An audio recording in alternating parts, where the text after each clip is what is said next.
Opa, opa, opa, quarto ano, sejam bem-vindos aqui a mais uma aula do Tio Júnior. Estou muito feliz por estar aqui com você que está em casa há mais uma semana, mais um aprendizado, mais uma aula. Graças a Deus, não é? Muito bem, espero que você esteja bem, como eu estou aqui já com essa animação total para poder passar uma aula bombástica hoje para vocês, tá bom? Hoje a gente vai falar literalmente de ciências, tá bom? Então, meus amores, para que a gente entenda um pouquinho a nossa aula de hoje, porque hoje a gente vai falar sobre os seres vivos microscópicos, tá? Mas que a gente chega até lá, a gente precisa entender para você o que é seres vivos. Diz aí, vocês sabem o que são seres vivos, meus amores? Hein? Então, seres vivos são todos aqueles seres que têm vidas, não é? São seres que nascem, são seres que crescem, se desenvolvem, reproduzem, né? E chega até a morte. Como quem? Como nós, seres humanos, como os animais, como as plantas, não é? Então, tudo isso que envolve a vida, tudo que tem vida são seres vivos, tá? Mas eu pego para vocês agora aqui um controle. O controle, ele é um ser vivo? Não, ele é um objeto, ele não tem vida, tá? Então, seres vivos são tudo que tem vida, tá? E hoje a gente vai falar dos seres vivos microscópicos, que são aqueles seres vivos que a gente não consegue ver a olho nu.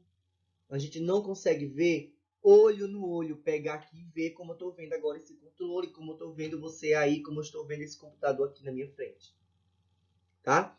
Esses seres são seres que a gente não consegue vê-lo, mas que com a ajuda de um aparelho, que é o microscópio, a gente consegue visualizá-los, né? Ampliá-los, porque são seres bem pequenininhos que a gente não consegue vê-los, tá? Naturalmente. Mesmo com a ajuda do óculos aqui do Tio Júnior, eu não consigo ver, tá?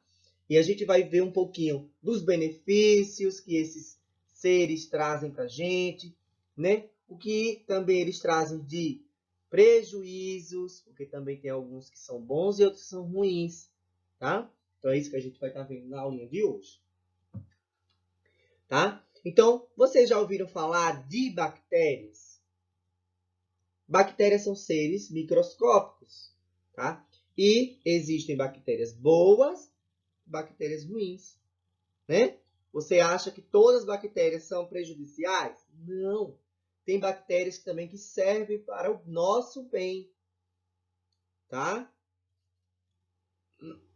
E agora cite para mim aí um exemplo de uma parte do nosso corpo que a gente encontra bactéria. O lugar mais fácil do mundo, dentro das nossas unhas, às vezes está cheio de sujeirinha, a gente encontra várias bactérias ali dentro da nossa unha, certo? Então, é um dos principais locais, né, que a gente encontra.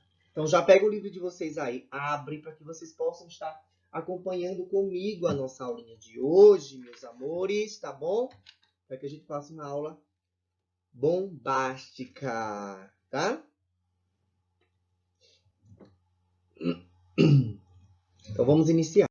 Então, abram o livro de vocês na página 76 para a gente iniciar nosso estudo de hoje, tá? Então, ó, diz o seguinte: o que são seres vivos microscópicos, tá? Diz aí, observe a imagem abaixo.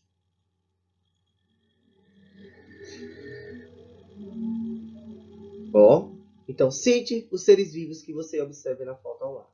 Então, ao observar essa imagem aí, quais são os seres vivos que a gente encontra aí nessa imagem, tá? A gente encontra aí uma ave, que é o tuiuiu, tá? E a gente também tem plantas que são seres vivos, não é?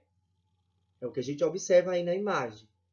Os seres vivos que a gente consegue ver, certo? Só que, além dos seres vivos que você citou, né, que o tio Júnior citou aqui agora também, na resposta da questão anterior, né, o que a gente observou aí, existem outros seres vivos nesse ambiente e que não podem ser observados olho a olho nu, tá?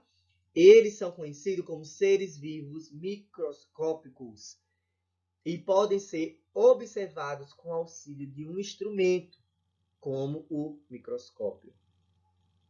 Tá? Então, quando a gente usa um microscópio, observe que a gente pegou essas duas imagens aqui, a imagem A e a imagem B. Tá? A gente está olhando para a Terra, certo? Com o microscópio agora.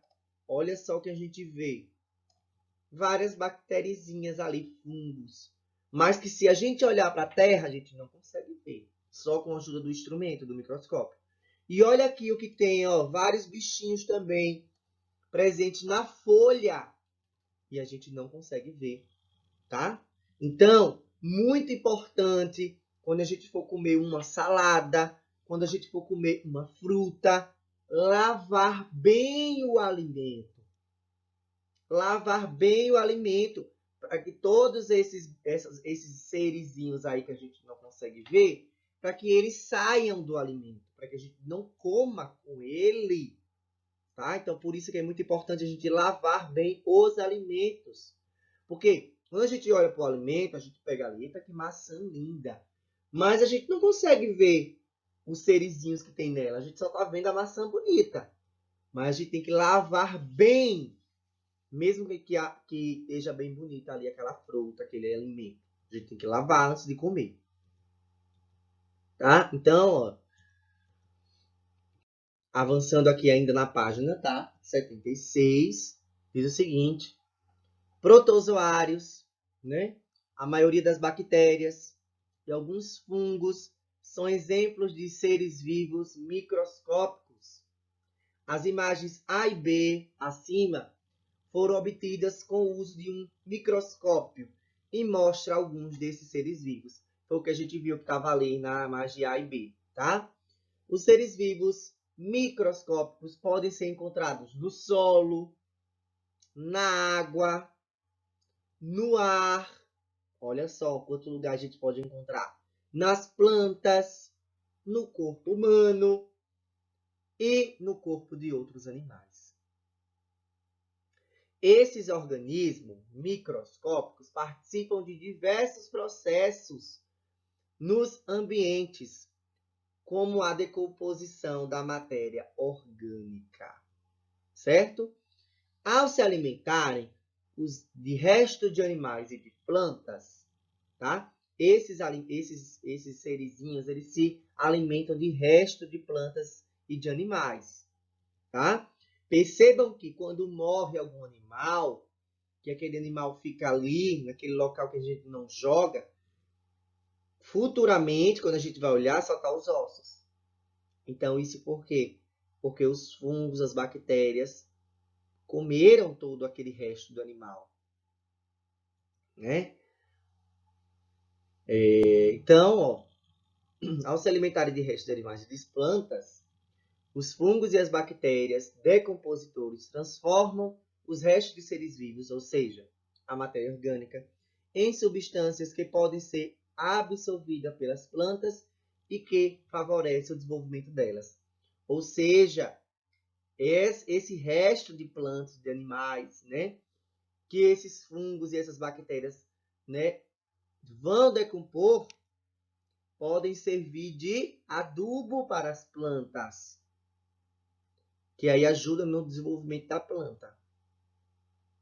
Certo? Um exemplo aí. Olha só. Então, sabemos que para que a gente observe esses seres microscópicos, a gente precisa de instrumentos. E um deles é o microscópio. Então, vamos entender um pouquinho da evolução desse, né, aparelho, desse instrumento. Então, ó, os microscópios são instrumentos que ampliam várias vezes a imagem do que está sendo observado. Geralmente, eles são utilizados para observar células, seres vivos microscópicos, entre outras ampliações. Atualmente, os microscópios têm alta capacidade de ampliação, mas nem sempre foi assim, tá? Então, desde 1595 que existia aí os microscópios. só que não é do jeito que já é hoje. Então, ó, diz aí o seguinte, que os primeiros microscópios foram desenvolvidos por Hans, né? Esse Hans aí, Janssen e Zacarias Janssen, por volta de 1595. Então, sua capacidade de ampliação era muito limitada, sendo utilizada para observar pequenos objetos. Então, os primeiros microscópios eram utilizados apenas para observar pequenos objetos, certo? E aí foi avançando, foi para 1600, né? O ano de 1600. E aí as imagens já eram ampliadas entre 50 a 200 vezes a mais. E aí foi quando foi, né, observado o primeiro ser microscópico. E aí foi avançando para 1700, né, para o ano de 1700, para o ano de 1900. Tá? No ano de 1900 aí diz que, olha só, o ano de 1900, o físico alemão, né, desenvolveu o microscópio eletrônico, que permitiu obter imagens com maior ampliação do que os microscópios ópticos. Ou seja, são visões melhores, né? Com o passar dos anos, a evolução, a tecnologia, né, foi sendo inserida nesses aparelhos. E aí você consegue ver com maior nitidão aqueles serizinhos. Então, cerca de quanto tempo levou desde a construção do primeiro microscópio até o desenvolvimento dos microscópios eletrônicos? Muitos anos, né? Começou lá nos anos de 1500 e o primeiro microscópio eletrônico foi em 1900. Então, cerca aí de 400 anos. Olha só. E quantas pessoas estiveram envolvidas? Várias pessoas foram envolvidas, né? No decorrer do passar dos anos, pessoas, cientistas, né, foram desenvolvendo microscópios melhores, evoluindo, né? Então foram, né, cerca de várias pessoas aí nesse desenvolvimento, tá? Então, e chegou até os microscópios que temos hoje, né, que são os mais modernos, mais atuais, mais tecnológicos, como esse daí. Então, vamos conhecer aí alguns dos serezinhos que a gente consegue ver pelos microscópios, que é um deles, que é a bactéria. Então, as bactérias são seres vivos formados por apenas uma célula. Elas podem ser encontradas nos mais diversos ambientes e se relacionam de diferentes maneiras com os outros seres vivos. Além de participarem da decomposição dos restos de plantas e animais, ou seja, as bactérias, né? Existem bactérias que ajudam algumas plantas a absorver nutrientes do solo e bactérias que liberam gás oxigênio para o ambiente. Olha só, tá vendo? Existem várias bactérias boas também. Você sabia que no corpo humano também existem bactérias? Existem, né? Muitas delas são benéficas, ou seja, que são boas e contribuem para o bom funcionamento do nosso corpo. Olha só, existem bactérias que vivem no nariz, nas orelhas do corpo do ser humano. Normalmente elas não causam prejuízo à saúde. No intestino humano, na nossa barriguinha, dentro da nossa barriguinha, existem diversas bactérias que ajudam na digestão dos alimentos. Ou seja, a gente come o alimento e essas bactérias ajudam a fazer a digestão para que os nutrientes comecem a ir para o nosso corpo, né? Para dentro das nossas células, para o nosso organismo, para que tudo funcione bem. Mas há também bactérias que causam doenças ao ser humano, como as causadoras da cárie, por exemplo, né? De leptospirose, da tuberculose e da pneumonia, certo? A cárie, por exemplo, aí, que é causada nos dentes, tá? Vivem na boca humana e que utilizam elas são causadas por quem? Pelos restos de alimentos que ficam nos dentes, tá? Esses seres vivos produzem substâncias que destroem as camadas dos dentes, provocando a cárie. Então, qual a principal medida para prevenir a cárie? Fazer a escovação dos dentes adequadamente, usar fio dental, né? Toda vez que nos alimentarmos, escovar os dentes, tá? Sempre ter esse cuidado para que não tenhamos cáries dentárias. Ok? Então, muito obrigado pela sua participação aqui na nossa aulinha de hoje. Fico muito feliz, tá bom? E até a nossa próxima aula. Um beijo. Tchau.